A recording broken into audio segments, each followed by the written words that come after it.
What's up, Taiwan? I'm Yvonne with news from here in Taiwan and around the world. The Polish office in Taipei, the country's unofficial embassy, hosted a memorial event to mark the third anniversary of the full-scale Russian invasion of Ukraine. The event sought to demonstrate Europe's commitment to Ukraine and highlight the war's impact on civilians. Chris Goring was there and brings us this report. The plight of Ukrainian civilians caught in the Russian invasion. That was the focus of a memorial event here in Taipei, hosted by Poland's unofficial embassy, marking 3 years since the start of that invasion. Ukraine still does not have a representative office in Taiwan, and Taiwan's diplomatic efforts in the country are often carried out in conjunction with Poland, Ukraine's neighbor to the west. In the past, that has included millions of US dollars in aid for refugees and rebuilding schools and hospitals. The event included statements of solidarity from Polish and European Union diplomats, as well as the personal story of a Ukrainian activist. I saw and experienced more violence that person can experience in several lifetimes. This was Russians who shot people on the street, who abducted them to the basement for torture. And despite that fact that we don't have official relationships or state-to-state communication with Taiwan, I want to assure you that we have been working on it as a civil society. The event also included a screening of the Polish film, which depicts the stories of 5 civilians affected by the Ukraine war. As some of Ukraine's allies seem to waver in their support for the country's defense, speakers here aim to show that at least for Europe and Taiwan, the country's troubles are still top of mind. Eason Chun and Chris Gorin for TaiwanPlus. Russia's invasion of Ukraine has also raised questions about the future of Taiwan, as the Ukraine, the country continues to face threats from a large authoritarian neighbor. For more on the similarities and differences between Taiwan and Ukraine, Rick Glauer spoke to Zhang Tingting, professor of international relations at Minchuan University in Taipei. So we've been talking a lot about the similarities between Taiwan and Ukraine over the last 3 years, both countries facing up to a large, powerful, authoritarian neighbor. But in your opinion, where do the similarities begin and end? The first similarity starts with these 2 large authoritarian states, and both are equipped with hundreds of nuclear bombs, and they are ranked as top 2 and 3 in the world military power. So they are very powerful and dangerous. The second similarity is the democratic systems in Ukraine and in Taiwan. And the third similarity, I think it is very important, is the shared culture and history.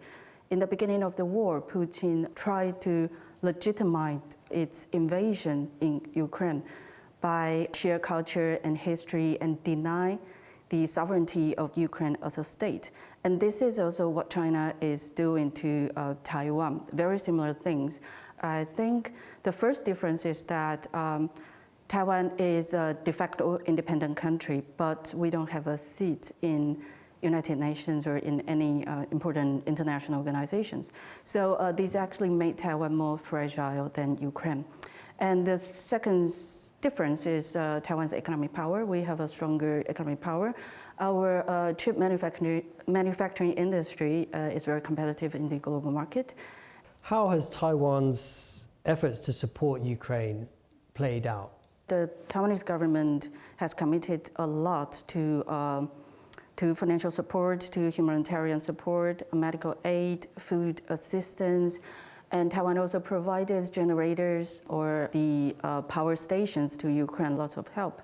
And also by providing all this support and aid, there's a great opportunity for Taiwan to foster a closer relationship with many countries, especially in the European Union. Because Taiwan has always been under the situation of diplomatic isolation under China's influence. So this is a great opportunity to build up closer relationship with different countries in the EU. And also, because of the slogan, Ukraine today, Taiwan tomorrow. Do you think people in Taiwan have been feeling differently about the possibility of conflict, or about how they might need to approach both the realities of a conflict, but also like the big geopolitical challenge. There are a lot of messages to Taiwanese people, especially the role of the United States, because as well I mentioned, one of the differences is that people saying that Taiwan is the core interest of the United States. But because of what happened in Ukraine right now, it seems like it's uncertain and we don't really know what would happen in the future. So I think the message here for our people maybe is that we need to rely more on ourselves.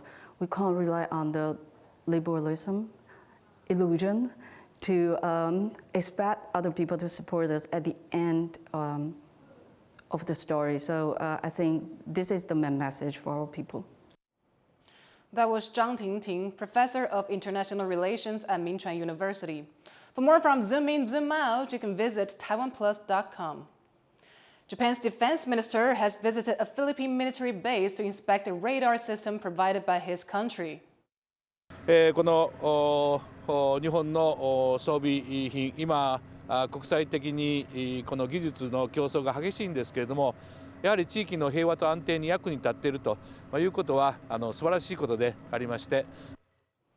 The air surveillance system is part of a $10 million security deal.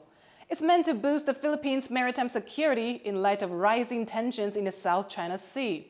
The two U.S. allies have strengthened their security ties over the past 2 years over shared concern about China's activities in the region. They formed a military pact last year allowing joint operations. President Lai Ching-te has met in Taipei with families of victims of Taiwan's 228 incident who live overseas. 现在所享受的民主，并非理所当然，而是我们的祖辈用血泪一滴一滴争取来的。 The 228 incident was an anti-government uprising that resulted in a violent crackdown nearly 80 years ago. At the meeting, Lai reaffirmed the government's commitment to justice and national unity. He said they're working to ensure that tragedies like that will not happen again. The leader of Germany's opposition conservative alliance, Friedrich Merz, has declared victory in the country's elections. The results also show a doubling in support for the hard-right Alternative for Germany. Louis Watt reports. Germany's opposition Christian Democrats celebrate their win in the country's elections. Now the biggest party in parliament, with around 30% of seats, putting their leader, millionaire Friedrich Merz, a former corporate lawyer, on track to be chancellor. He's now focused on creating a strong coalition government. Denn, liebe Freundinnen und Freunde, die Welt da draußen wartet nicht auf uns. Und sie wartet auch nicht auf langatmige Koalitionsgespräche und Verhandlungen. Wir müssen jetzt wieder schnell handlungsfähig werden, damit wir im Inneren das Richtige tun können, dass wir in Europa wieder präsent sind, dass auf der Welt wahrgenommen wird, Deutschland wird wieder zuverlässig regiert. Und da Even before the election, Merz ruled out working with the far-right Alternative for Germany party, which is projected to come second, winning around 20% of seats, its best ever result. Anti-immigration, it did well among younger and working-class voters, fueling its hopes of one day entering Germany's government. Und ich muss eins sagen, unsere Hand wird immer ausgestreckt sein für eine Regierungsbeteiligung, den Willen des Volkes, den Willen Deutschlands umzusetzen. Wir sind bereit für eine Regierungsbeteiligung. But many other parties have a policy not to cooperate with the far right because of Germany's Nazi past. Outgoing Chancellor Olaf Scholz lamented the AfD's success. His own centre-left Social Democrats pushed to third place, its worst post-war result. Wir leben in einem demokratischen Land und wir kämpfen um die Demokratie, die SPD mit ihrer langen Geschichte wie keine andere Partei in diesem Land.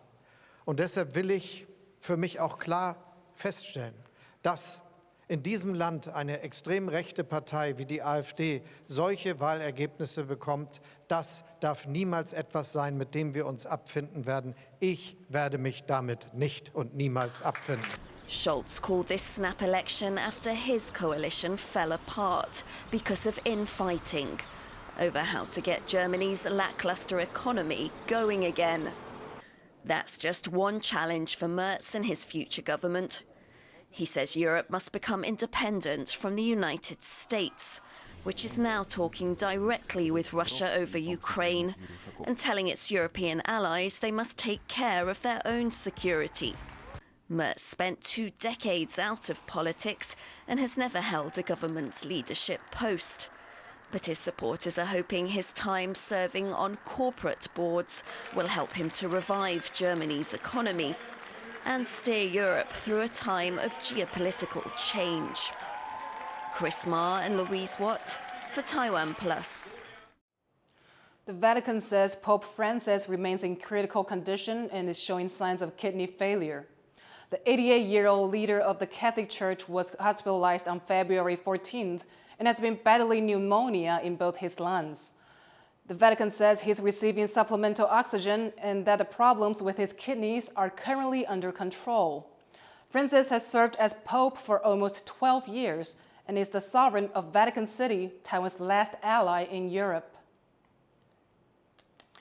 Taiwan's national baseball team struggled on Sunday night, falling to Nicaragua. But they still have one last shot at making it to the 2026 World Baseball Classic. Sandy Chi reports. Cheers ring out at the Taipei Dome as Team Taiwan fights for a spot at the World Baseball Classic at the Qualifiers Sunday night. The national team, playing as Chinese Taipei, lost 0-6 to Nicaragua in front of thousands of fans. 当然，今天比赛落败嘛，当然整体上李家花在整体的一个攻击的串联，展现得很好，的确。那当然这边我们可能就是要稍微去再去讨论，然后怎么样让整体的一个攻击力，然后更有效率这样子。Aside from showing where the team can improve, the manager says this loss has also given some of the players valuable experience. 洛奇刚刚我们在整个一个过程中有看到他的一个出赛的一个过程是好的，那还有陈宇宏，那在今天的时候他有在整个投球上面有做修正，那也看到他的成长。对，那当然先发的祥胜，我们在看他的时候，其实他在整体的一个控球上面品质上面还是维持很好的，然后这对他来讲未来也都是一个很好的经验这样子。Though defeated by Nicaragua, many of Taiwan's fans still have high hopes for the team. 还是可以拿到资格赛的门票，加油！觉得我们的每一个选手都有非常好的表现，即便我们的攻击没有串联，但是还是有表现好球的机会。这比赛我觉得就是关键时刻没有适时的一击，然后对方有掌握到攻击的这个关键，对，但我觉得其实表现内容还不会太差，对，会继续加油，我相信他们可以的。Taiwan has a record of 1 win and 2 losses in the qualifiers, placing 3rd out of 4 participating countries, including Spain, Nicaragua, and South Africa.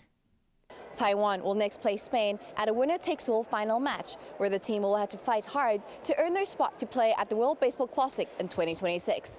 Patrick Chen and Sunny Chi in Taipei for TaiwanPlus. Taiwanese companies are making big moves abroad, investing more money overseas than ever before. That's according to new central bank numbers for 2024. The increase is largely due to Taiwan chip giant TSMC's efforts to expand into the US and Japan, including its first fabrication plant in Japan, as well as efforts by other companies in the chip-making industry. Thank you for watching What's Up Taiwan. You can visit the TaiwanPlus website or follow our social media for more stories from Taiwan and around the world. Finally, we take you to Albania for this week-long festival filled with masquerades and colorful parties. I'm Yvonne Yang. Take care, and I'll see you next time.